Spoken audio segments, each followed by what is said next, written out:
நம்ம உடலுக்கும் நம்மளோட இந்த கிரக அமைப்பு இந்த ஜோதிடத்துக்குலாம் வந்துட்டு சம்மந்தம் இருக்கா சார்? கண்டிப்பாமா. அண்டத்தில் உள்ளதே பிண்டம், பிண்டத்தில் உள்ளதே அண்டம். யூனிவர்ஸ்ல என்னெல்லாம் இருக்கோ அதுதான் நம்ம உடம்புக்குள்ள மினியேச்சரா இருக்கு. ஜோதிடம் என்னன்னா மருத்துவத்தையும் இதுதான் இணைக்குது, ஆன்மீகத்தையும் இதுதான் இணைக்குது. சந்திரன் வந்துட்டு நம்ம உடம்புல இருக்காரு, இல்ல அந்த பயிற்சி நடக்குது, இல்ல வந்துட்டு நீச்சம் அடைஞ்சிருக்காரு, இல்ல உச்சத்துல இருக்காரு அப்படின்னா நம்மளோட உடல்நிலை எப்படி இருக்கும்? சந்திரன் எல்லா கிரகத்தோட இதுதான் ஃபாஸ்டா சஞ்சாரம் செய்யுமா. இன்னொன்று சந்திரனுக்கும் மனதுக்கும் மிக நெருங்கிய தொடர்பு உண்டு. கிரகம் நீச்சம் அடையும் போது, பாதிப்படையும் போது அந்த பாதிப்பு எங்க வெளிப்படுத்துனா அவனோட உடல் உறுப்புகள்ல வெளிப்படுது. பெண்களுக்கு கர்ப்பப்பை வலுவா இருக்கிறதுக்கு மிக முக்கியமான காலம் சந்திரன் தான். வணக்கம். வணக்கம்மா. எப்படி இருக்கீங்க? நல்லா இருக்கம்மா சார். நான் ரீசெண்டா ஒரு இதுல படிச்சேன். இப்போ நம்மளோட ஜாதக கிரக நிலை மாறும்போது நம்ம உடலுக்கு சில உபாதைகள் வரும் அப்படின்ற மாதிரி சொன்னாங்க. அது உண்மைதானா சார்? நம்ம உடலுக்கும் நம்மளோட இந்த கிரக அமைப்பு இந்த ஜோதிடத்துக்குலாம் சம்மந்தம் இருக்கா சார்? கண்டிப்பாமா. அதாவது ஒரு கான்செப்ட் இருக்கு. அண்டத்தில் உள்ளதே பிண்டம், பிண்டத்தில் உள்ளதே அண்டம். யூனிவர்ஸ்ல என்னெல்லாம் இருக்கோ அதுதான் நம்ம உடம்புக்குள்ள மினியேச்சரா இருக்கு.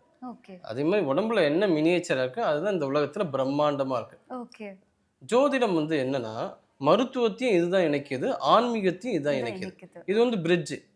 ஏன்னா ஜோதிடம் கால கணிதம், டைமை கால்குலேட் பண்ற விஷயம். எந்த நேரத்துல இவனுக்கு நோய் வரும், எந்த இடத்துல இவன் போகணும், என்ன மருந்து சாப்பிடணும், எவ்வளவு நாள் ஆகும், இது எல்லாமே கால்குலேட்டிவா ஆஸ்ட்ராலஜில இருக்கு. அப்போ இப்ப பாத்தீங்கன்னா ஒவ்வொரு கிரகத்துக்கும் அது சார்ந்த நோய்கள் வரத்துக்கு வாய்ப்பு உண்டு.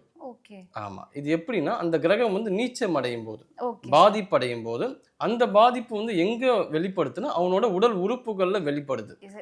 இப்போ நம்ம இதுல ஸ்பெசிஃபிக்கா சந்திரனை பத்தி பார்க்கலாம்னு நினைச்சேன் சார். ஏன்னா நம்ம ஒரு கிரக நிலை பார்க்கலாம் அப்படின்னு யோசிக்கும் போது ஃபர்ஸ்ட் சந்திரனோட இது நம்ம பாடியோட எப்படி அசோசியேட் ஆயிருக்கு அப்படிங்கறத தெரிஞ்சுக்கணும்னு சொல்லி நான் நினைக்கிறேன். ஸோ அது சொல்லுங்க சார். சந்திரன் நம்ம உடம்புல இருக்காரு, இல்ல அந்த பயிற்சி நடக்குது, இல்ல நீச்சம் அடைஞ்சிருக்காரு, இல்ல உச்சத்துல இருக்காரு அப்படின்னா நம்மளோட உடல்நிலை எப்படி இருக்கும் சார்? சந்திரன் எல்லா கிரகத்தோட இதுதான் ஃபாஸ்டா சஞ்சாரம் செய்யுமா. இன்னொன்று சந்திரனுக்கும் மனதுக்கும் மிக நெருங்கிய தொடர்பு உண்டு. சந்திரன் உடல் முழுக்க தன்னோட ஆதிக்க செலுத்தக்கூடிய ஆற்றல் சந்திரனுக்கு உண்டு. சந்திரன் கிரகத்துக்கும் நம்ம இடது கண்ணுக்கும் சம்பந்தம் உண்டு. உடம்புல பாத்தீங்கன்னா பெண்களுக்கு கர்ப்பப்பை வலுவா இருக்கிறதுக்கு மிக முக்கியமான காலம் சந்திரன் தான். இன்னொரு விஷயம் ஜாதகத்துல சந்திரன் எந்த இடத்துல இருக்குங்கிறத வச்சு ஒரு பலன் பார்ப்பாங்க. சந்திரன் 2ஆம் இடம் 11ஆம் இடம் அந்த இடத்துல சந்திரன் இருந்துச்சா ஒருத்தவங்க பேசும்போது மற்றவங்களும் தொட்டு தான் பேசுவாங்க. அந்த பாடி லாங்குவேஜ். ஆமா. அந்த பாடி லாங்குவேஜ் எதை பேஸ் பண்ணி அந்த சந்திரன் 2ஆம் இடத்துல இருக்கும், இல்ல 11ஆம் இடத்துல இருக்கும். சில பேருக்கு சந்திரன் லக்னத்திலையும் 12ஆம் இடத்திலும் இருந்துச்சுன்னா அவங்க அடிக்கடி டென்டிஸ்ட் கிட்ட போயிட்டே இருப்பாங்க. பல்லு சார்ந்த பிரச்சனைகள் அவங்களுக்கு வரும். Okay sir. இப்போ நீச்சம் அடைஞ்சிட்டாங்கன்னு சொல்லுவாங்கல்ல சார், அந்த மாதிரியான ஸ்டேஜஸ்ல எந்த மாதிரியான பாடி பார்ட்ஸ்லாம் அவங்களுக்கு ரொம்ப என்ன சொல்றது அந்த ஆபத்து வர்றதோ, இல்லை ஸ்பெசிஃபிக்கா இந்த கால் வலிக்கும், இல்லை அவங்களுக்கு லிவர்ல ஏதாவது ப்ராப்ளம் வரும், அந்த மாதிரி ஸ்பெசிஃபிக்கா ஏதாவது இருக்கா சார்? கண்டிப்பாமா. சந்திரன் நீச்சம் அடைந்தா காஸ்மெட்டிக்ஸ் யூஸ் பண்றாங்கல்ல, அது ரிலேட்டடா அலர்ஜி ரொம்ப அதிகமா அவங்க பாதிக்கப்படுவாங்க. ஸ்கின்ல சொல்லுங்க. ஆமா, ஸ்கின் ரிலேட்டடா. உடம்பு ரிலேட்டட் பார்த்தா நுரையீரலுக்கும் அதுக்கும் சம்பந்தம் உண்டு. கபம் சார்ந்த பிரச்சனைகளுக்கும் சந்திர கிரகத்துக்கும் நெருங்கிய தொடர்பு உண்டு.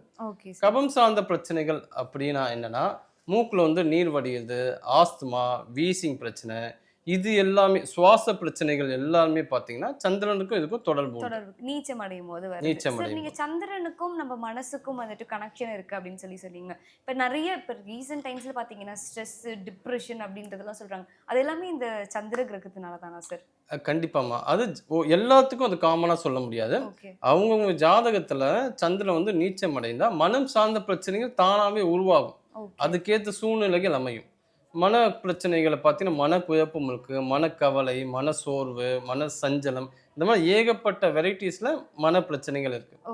இப்போ இதுக்கு தீர்வு ஏதாவது இருக்கா சார்? இப்போ சந்திர திசைனால ஒருத்தவங்களுக்கு ஒரு மனம் சார்ந்த பிரச்சனை வருது அப்படின்னா அதுக்கு என்ன மாதிரியான தீர்வுகள் சார்? கோயிலுக்கு போகணுமா, இல்லை உணவு பழக்க வழக்கத்தை மாத்தணுமா, இல்லை இடம், சில பேர் இடம் மாத்தினா கொஞ்சம் நல்லா இருக்கும்னு சொல்லுவாங்க. அந்த மாதிரி எந்த மாதிரி தீர்வு இருக்கு சார் இதுக்கு?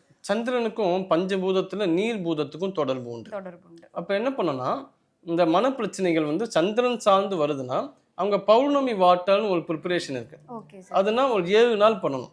பௌர்ணமி அன்னைக்கு அதுக்கு முன்னாடி 3 நாட்கள், அதுக்கு அடுத்தது 3 நாட்கள், மொத்தம் 7 நாட்கள் கணக்கு. ஓகே. ஒரு செம்பு பாத்திரத்துல ஈவினிங் 6 மணிக்கு மேல நிலா வெளிச்சம் படுற மாதிரி தண்ணி நிறைய போட்டு மொட்டை மாடியில வச்சிடலாம். Okay sir. சூரிய உதயத்து ஆகத்துக்கு முன்னாடி ஒரு மெலிசா துணி போட்டு மூடிடலாம். அந்த தண்ணியை வந்து குடிக்கக்கூடாது. இந்த மாதிரி 7 நாள் வச்சு வச்சு எடுக்கணும். ஓகே. வச்சு வச்சு எடுத்த பிறகு அந்த தண்ணியை வந்து அவங்க குடிச்சாங்கன்னா ஓகே. மனம் சார்ந்த பிரச்சனை கண்டிப்பா வந்து சரியாகும். சார் நீங்க வந்துட்டு உணவு பழக்கவழக்கம் வந்துட்டு சொன்னீங்க. இப்போ எல்லாத்துலயுமே வந்துட்டு நம்மளோட உணவு உணவு வந்துட்டு சார்ந்து இருக்கும். இப்போ நம்ம இதுல பாத்தீங்கன்னா அறுசுவை வந்துட்டு உணவை நம்ம சாப்பிடுறோம்.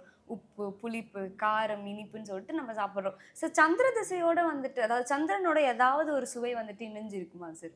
கண்டிப்பாமா. ஒவ்வொரு கிரகத்துக்கும் ஒவ்வொரு சுவை வந்து தொடர்புடையதா இருக்கும். இதுக்கு வந்து இனிப்பு சுவை வந்து தொடர்புடையதா இருக்கும். தொடர்புடையதா ஆமா. இருக்கும். இப்போ இனிப்பு சுவைங்கிறது வந்து அல்வாவோ குலோப் ஜாமோ அந்த மாதிரி ஸ்வீட் கிடையாது. ஓகே. உணவுல இருக்கக்கூடிய இனிப்பு, அதாவது கோதுமையில இருக்கும், அரிசி பார்த்தீங்கன்னா இனிப்பு சுவை தான் இருக்கும். ஓகே. பொதுவா வந்து டயபிட்டிஸ் பிரச்சனை இருக்குங்களே, அது யாருக்கு அதிகமா வரும்னா சந்திரன் வந்து யாருக்கெல்லாம் பாதிக்கப்படுதோ ஓகே. அவங்களுக்கு பார்த்தீங்கன்னா டயபிட்டிஸ் வரும். ஓகே. ஏன்னா சந்திரனோட தொடர்புடைய சுவை வந்து இனிப்பு. ஓகே. இனிப்பு உடம்புல அதிகமாச்சுன்னா என்ன ஆகும்?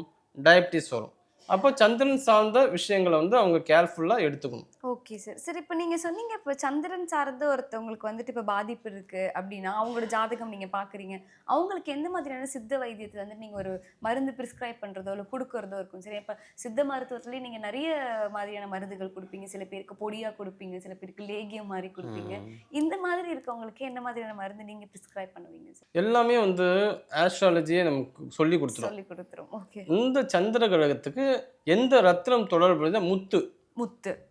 அப்ப முத்துவால செய்யக்கூடிய மருந்தை கொடுத்தா போதும். ஓகே. முத்து பருப்பம் இருக்கு, முத்து சுண்ணம், முத்து செந்தூரம் ஆல்ரெடி சித்த மருத்துவத்துல இருக்கு. Okay sir. அந்த மருந்தை வந்து இது ரிலேட்டடா நம்ம கனெக்ட் பண்ணி கொடுத்தோம்னா இந்த கபம் சார்ந்த நோய்களும் சரியாகும், டயபிட்டிஸ் பிரச்சனையும் கண்ட்ரோலுக்கு கொண்டு வர முடியும். சார் நீங்க இப்ப சித்தத்திலே சொல்லுவீங்க இப்ப நம்மளோட ஒரு உடலுமே வந்துட்டு பித்தம், கபம் அப்படின்னு சொல்லி ஒரு 4 இது சொல்லுவீங்க. இப்ப சந்திரன் திசை வந்துட்டு அதிகமா இருக்கு, பாதிப்பு இருக்கு அப்படின்னா அவங்களுக்கு என்ன மாதிரியான பாடி டைப் இருக்கும் சார்? ஆமா, அவங்களுக்கு வந்து கபம் சார்ந்த உணவு, ஓகே. கபம் சார்ந்த பிரச்சனைகள் வந்து அதிகமா இருக்கும். ஓகே. அப்போ உடம்புல வந்து வாத பித்த கபம் மூணா பிரிப்பாங்க. ஓகே. இப்போ கபம்ங்கிறது தலைப்பகுதி, தலைப்பகுதி கழுத்து பகுதி. அப்போ பார்த்தீங்கன்னா வீசிங் வர்றது, மூக்குல வந்து தண்ணி ஊத்துறது, அடுக்கு தும்மல் வர்றது காலையில, இது எல்லாமே வந்து சந்திரத்தோட தீவிரம் தாக்கப்படும் போது வருது.